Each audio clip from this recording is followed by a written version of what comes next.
sitting there getting my fat bitch on in Nebraska. Oh my, getting a lot of attention. The Nebraska Talk, and social media, and world news. Even our governor, has been screaming and crying, clutching your pearls, saying, oh, we're gonna go bankrupt in 2 quarters. Well, duh! Yeah. What did you think was going to happen? What did you think was going to happen? Yeah. Nebraska is mostly red. The last time we voted for a Democratic president was Lyndon Johnson. It's been that long. Yeah. We talked about Project 2025 to you. Yeah. We talked about voting against your own interests. And the we I'm talking about is in your own state, the blue dot people. Yeah. The ones that irritated you so much. The libs you wanted to own during the election. The ones that you said, oh no, Project 2025, that's just a myth. He doesn't endorse that at all. And now you're seeing it implemented step by step by step by step. Yeah. Nebraska doesn't have a large population. We're a little over 2 million. And 60 to 65% of the workforce in the ranching and meatpacking industry is undocumented. He promised he was going to deport them. He promised again and again and again and again, and now it's happening. Who did you think was going to do the jobs? Leprechauns? And I'm talking to you as a native Nebraskan. I was born and raised here. I was educated here. Thank God I left this state at the age of 18. Okay, so Nebraska is in the FAFO stage now. Honestly, I hate to say it, but I told you so. Yes. Because what did you guys think was going to happen? You voted for mass deportation. You cheered when Trump said he was going to remove millions of undocumented immigrants. You said, good, they're taking our jobs. Okay. But now you're looking around Nebraska saying, wait, where are all the workers? Like, hello? Farmers have been telling us for years that they rely heavily on immigrant labor. So you can't spend all the time saying, get them out, get them out, get them out, and hope that when things go around, they're going to come and work for you. No, that's the part I'm struggling with. And I'm not saying this because I want farmers to suffer. Rather, no, I don't. But you voted for this policy. You supported the politician promising mass deportation. Now you're finding out that people you wanted to be removed are actually part of your workforce that keeps your industry running. That's not Democrats doing this to you. That's the policy meeting reality. That is what FAFO means. You wanted to find out? Well, now you are finding it out. It's what you voted for. It's what you are getting. Let's continue to the clip. By the way, if you have not yet liked this video, subscribe. Please subscribe. It takes a lot to do this. So kindly subscribe and like this video. In that way, you can get this video to more people. Let's continue. And broke out of that 1950s Republican bubble that so many of you desperately cling to. For all the rest of you Trump pansies and MAGAs that think this doesn't affect you, have you seen the price of beef lately? It affects everyone. It affects everyone. It's going to make the price of eggs look cheap. And pork is probably next. You made this mess. You fix it. Yeah. You fucked around. And now everyone's going to find out. Y'all be seeing the people on TikTok recently. It's like, what about the people in Nebraska? Where are y'all? Like, do y'all not care about what's happening to us and our families and our 300-year-old farms? I mean, we see it or whatever, you know. Yeah. But we seen this too. We seen this too. We seen this too. Y'all remember when that white dude was getting arrested in I think it was Atlanta airport, and he was like, "You're treating me like a black." Yes. Y'all remember that? I think that is what is happening in these United States of America. I think that everybody is starting to find out that racism is expensive. It's expensive. You should vote your pay grade, and that everybody is niggas. So for all the farmers that live in Nebraska, you voted for Trump knowing that 70% of your workforce on your farms are migrants. They did. Now, ignorance. Apparently, Nebraska is 6 months away from bankruptcy. 6 months away from bankruptcy. Still voted for the mass deportation of 70% of your workforce on your farms, and now are complaining that your farms and your livelihood will not survive it. Wow. There's a little bit of good news coming out of Nebraska. I mean, if you could call it good news. They have identified a way to cut their budget shortfall pretty much in half. Now, if you haven't been paying attention to the story that's happening in Nebraska, there's a lot of panic that the state is going to go bankrupt. Yeah. And there's some saying it will happen in just the matter of a couple of months because they have a $400 million budget shortfall. There's a lot of different reasons for it.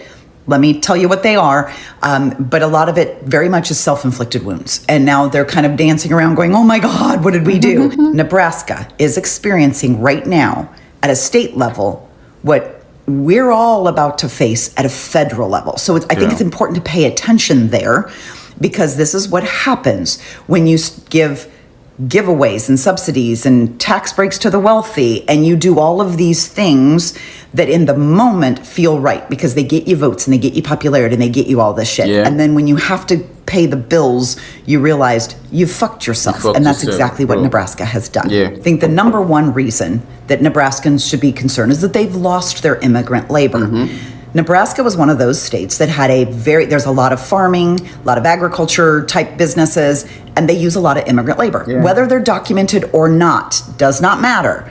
There were people who were not native Nebraskans who had moved there and were working there. Nebraskans, like a bunch of other states, voted for Trump, which told their immigrant population, we're not welcome here. Instead of waiting for the jackboot stormtroopers from ICE to come knock on their doors, the immigrants pieced out.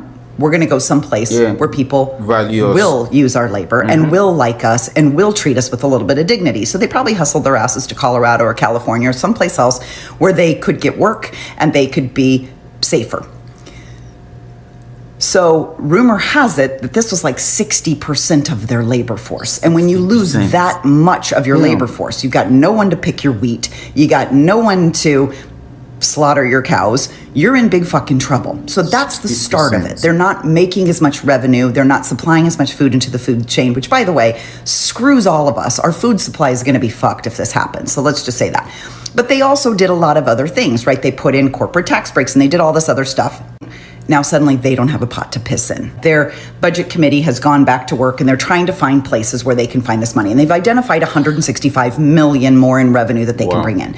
65 million of it is from, let's just go ahead and raise the taxes on the corporations. Amazing how quickly the money pours in if you make everybody pay their fair share.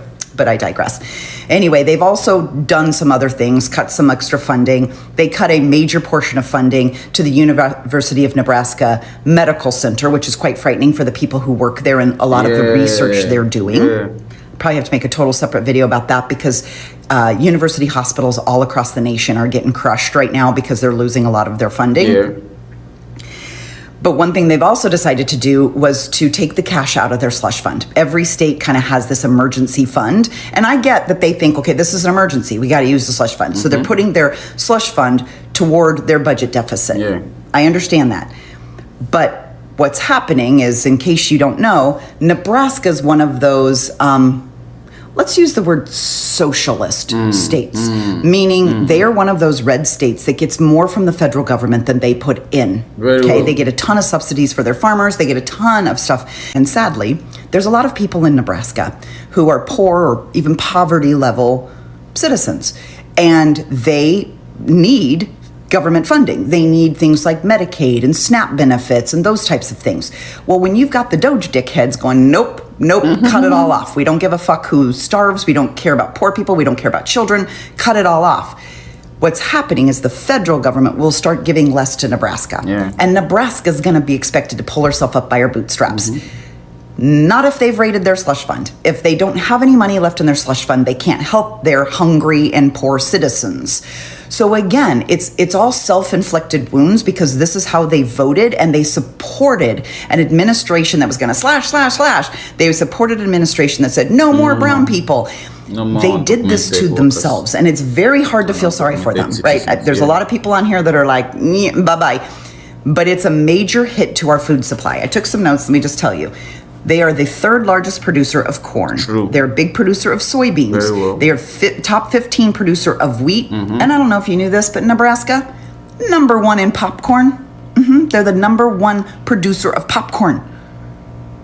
We stand a risk to lose our popcorn people. But that's not even what I want to talk about. They are one of the top producers of beef. If you've not, I mean, there are some exceptional cattle ranchers in Nebraska, and they provide a huge portion of America's high quality beef, but also pork, poultry, and wait for it, eggs. You think they're expensive now?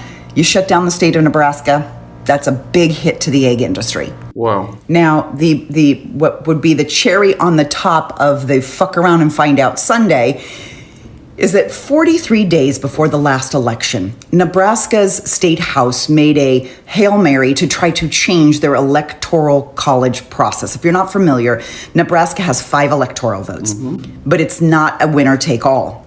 3 of the electoral college votes go to, however, those 3 congressional districts. So if 2 of those districts go blue, that's two electoral college to the Democrats and 1 to the Republicans.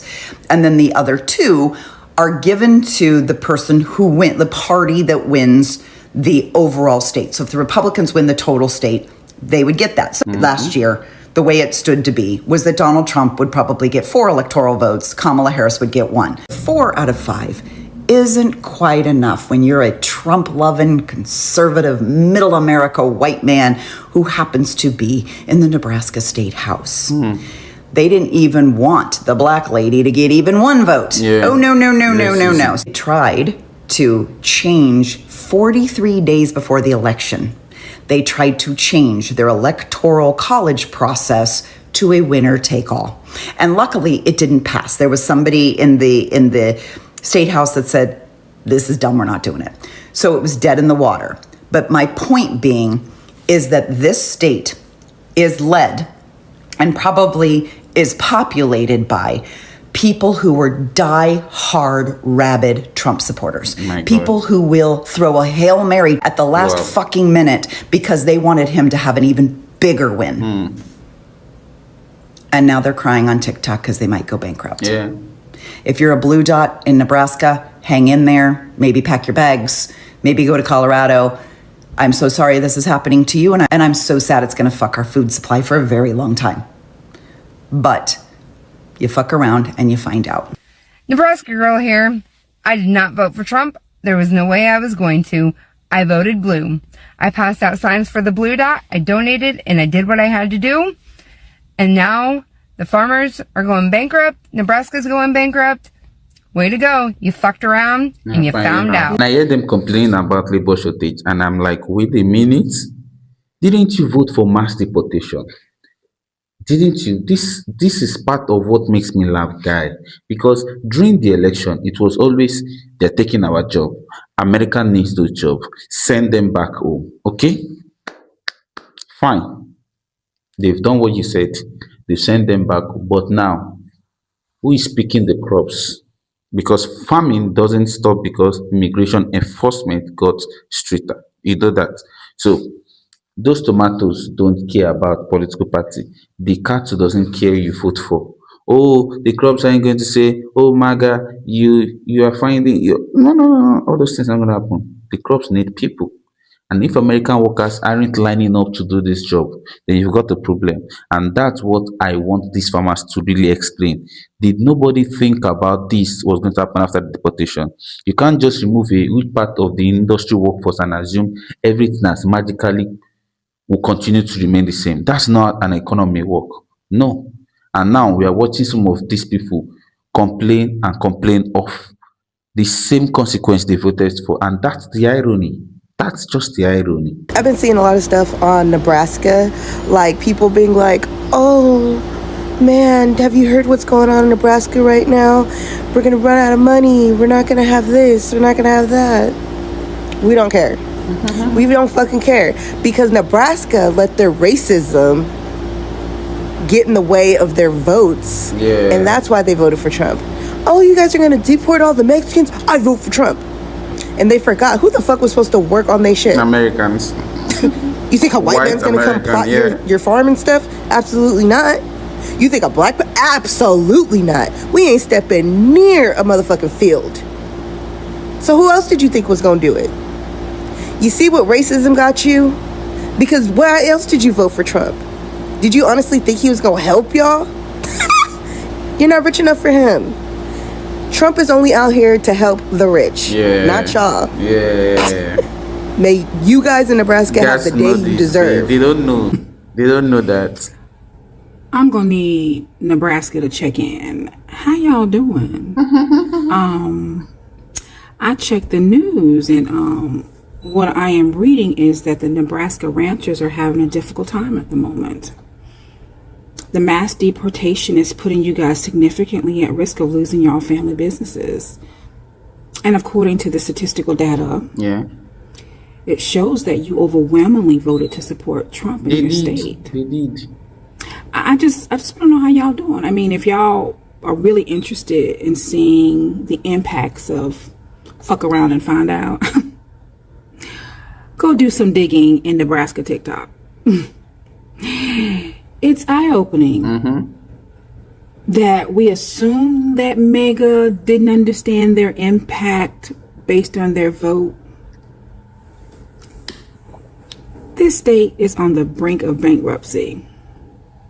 And these folks would still vote for him, knowing what they know now. Crazy. What kind of Jim Jones shit is this? So at this point, does Nebraska even care about Nebraska? I don't really know because I don't follow the politics like that, but it seems like they're in their FAFO phase, and it is what it is. We're finding out. Y'all were told, but you still did it anyway, so... Yeah, here we are. And we haven't even gotten to the tariff part yet, unfortunately, because apparently we are doing everything at once. Mass deportation, tariffs, trade war, and then we are shocked that farmers are struggling. Come on. You can't keep pulling pieces out of an economy and then act surprised when the whole thing starts to behave differently. You put tariff on China. China responded. Farmers lose customer.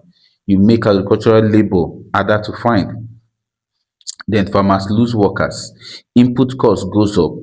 Farmers are paying more. And then everybody looks like, okay, why is farming getting so difficult? Bro, why do you think farming will not get difficult? Because this is what you voted for.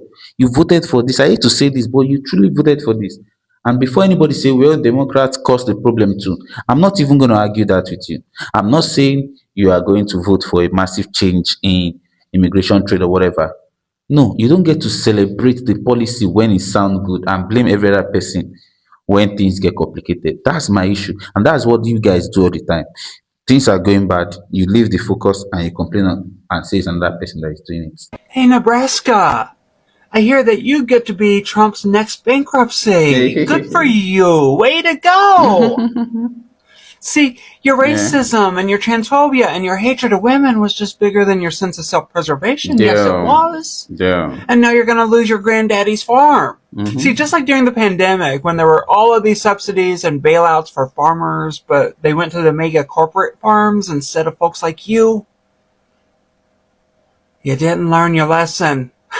So now all those tax breaks and handouts and subsidies are going to go to the folks that are waiting in the wings to swoop up your little piece of legacy so they can turn it into just another plot of land on a spreadsheet. So as you're packing up your Mima's mementos, emptying out that room where you raised your babies, loading up that dinner table where hundreds of family gatherings made magic, it's going to be hard. But just know that we're so happy for you, that you got what you voted for. Yeah. We absolutely love this for you.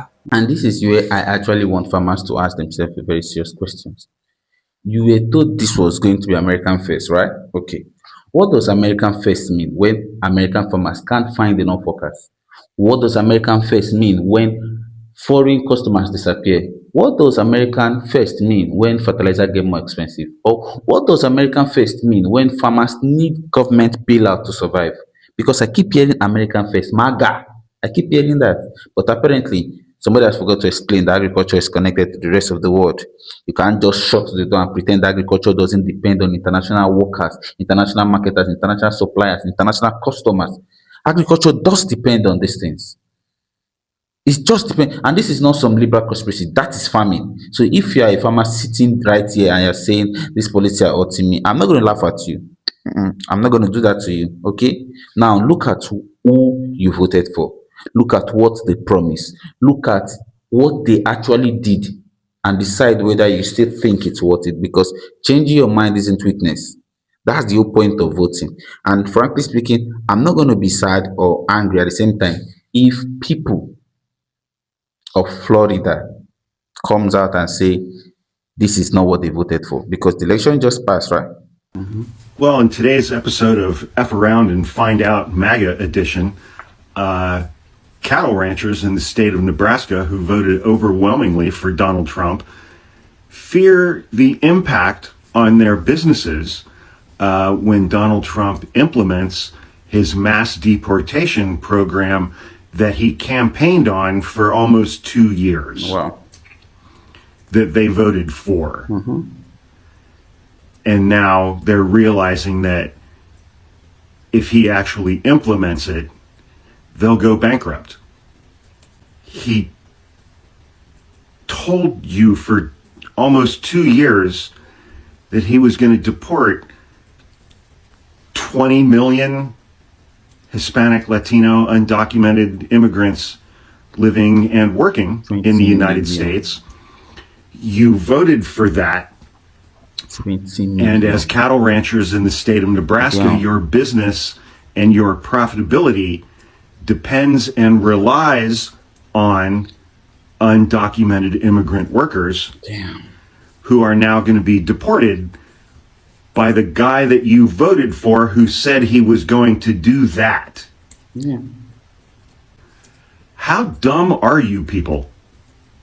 Does anybody care about Nebraska? No. No. Fuck them. They did it to themselves. Yeah. You did it to yourself, bro. It's a find out stage now.